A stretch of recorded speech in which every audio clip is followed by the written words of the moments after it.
Gaza നേതാവ് യഹിയ സിൻവറിനെ തങ്ങളുടെ പുതിയ രാഷ്ട്രീയ നേതാവായി ഹമാസ് പ്രഖ്യാപിച്ചതിന് പിന്നാലെ പ്രതികരണവുമായി ഇസ്രായേൽ.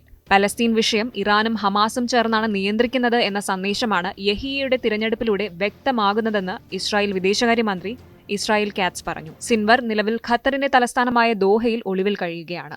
ഇസ്മയിൽ ഹനിയയുടെ പിൻഗാമിയായി യഹിയ സിൻവർ എത്തിയിരിക്കുകയാണ്. അയാളെ ഇല്ലായ്മ ചെയ്ത് ഈ സംഘടനയെ തന്നെ ഭൂമിയിൽ നിന്ന് തുടച്ചു നീക്കുന്നതിനുള്ള തങ്ങളുടെ ശ്രമങ്ങൾക്ക് ആക്കം കൂട്ടുമെന്നും ഇസ്രായേൽ കാറ്റ്സ് എക്സിൽ എഴുതിയ കുറിപ്പിൽ പറഞ്ഞു. യഹിയ സിൻവർ ഒരു ഭീകരവാദിയാണ്. ഒക്ടോബർ 7 നടന്ന കൂട്ടക്കൊലയ്ക്ക് ഉത്തരവാദിയാണ് അയാൾ എന്ന് ഇസ്രായേൽ പ്രതിരോധ സേനാ വക്താവ് ഡാനിയൽ ഹഗാരി സൗദി അറേബ്യൻ മാധ്യമമായ അൽ അറേബ്യയ്ക്ക് നൽകിയ അഭിമുഖത്തിൽ പറഞ്ഞു.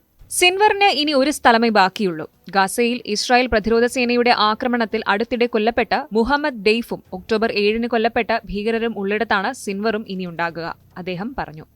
ജീവനോടെയോ അല്ലാതെയോ സിൻവറിനെ പിടികൂടുന്നതുവരെ തങ്ങളുടെ വേട്ട അവസാനിപ്പിക്കില്ലെന്ന് ഇസ്രായേലിലെ വിദേശകാര്യ മന്ത്രാലയം ഡിജിറ്റൽ ഡിപ്ലോമസി ബ്യൂറോ ഡയറക്ടർ എക്സിൽ കുറിച്ചു.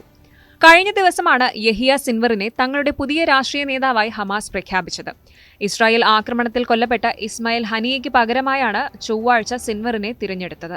ഇറാൻ പ്രസിഡന്റ് മസൂദ് പെസഷ്കിയാന്റെ സ്ഥാനാരോഹണ ചടങ്ങിൽ പങ്കെടുത്ത് മണിക്കൂറുകൾക്ക് ശേഷമാണ് തെഹ്റാനിലെ താമസ സ്ഥലത്ത് വെച്ച് ഇസ്മായിൽ ഹനിയ കൊല്ലപ്പെട്ടത്.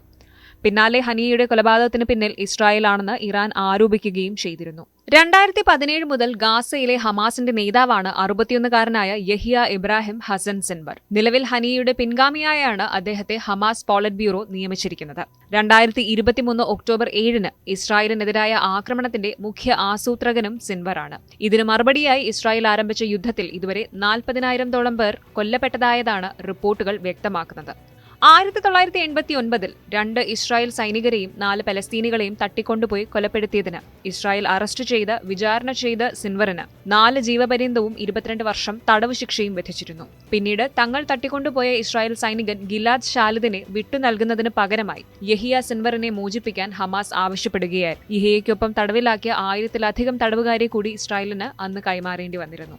അതേസമയം ഹനിയയുടെ കൊലപാതകം മാസങ്ങൾക്ക് മുമ്പേ ആസൂത്രണം ചെയ്തതാണെന്ന റിപ്പോർട്ടുകളാണ് പുറത്തുവരുന്നത്. ഗസ്റ്റ് ഹൌസിൽ ഒളിപ്പിച്ചു സൂക്ഷിച്ചിരുന്ന ബോംബ് പൊട്ടിയാണ് ഹനിയ മരിച്ചതെന്നുള്ള റിപ്പോർട്ടുകൾ കഴിഞ്ഞ ദിവസം പുറത്തുവന്നു. ഹനിയ താമസിച്ചിരുന്ന തെഹ്റാനിലെ ഗസ്റ്റ് ഹൌസിൽ സ്ഫോടക വസ്തുക്കൾ വയ്ക്കുന്നതിന് ഇസ്രായേൽ ചാരസംഘടനയായ മൊസാദ് ഇറാനിയൻ സുരക്ഷാ ഏജന്റുമാരെ ഉപയോഗിച്ചുവെന്ന റിപ്പോർട്ടുകളാണ് ഇപ്പോൾ പുറത്തുവരുന്നത്. ഇക്കഴിഞ്ഞ മെയ്യിൽ ഹെലികോപ്റ്റർ അപകടത്തിൽ കൊല്ലപ്പെട്ട മുൻ ഇറാനിയൻ പ്രസിഡന്റ് ഇബ്രാഹിം റസിയുടെ മരണാനന്തര ചടങ്ങിൽ പങ്കെടുക്കാനെത്തുമ്പോൾ ഹനിയയെ വധിക്കാനായിരുന്നു ആദ്യം പദ്ധതിയിട്ടതെന്ന് ബ്രിട്ടീഷ് പത്രമായ ടെലിഗ്രാഫ് റിപ്പോർട്ട് ചെയ്തു.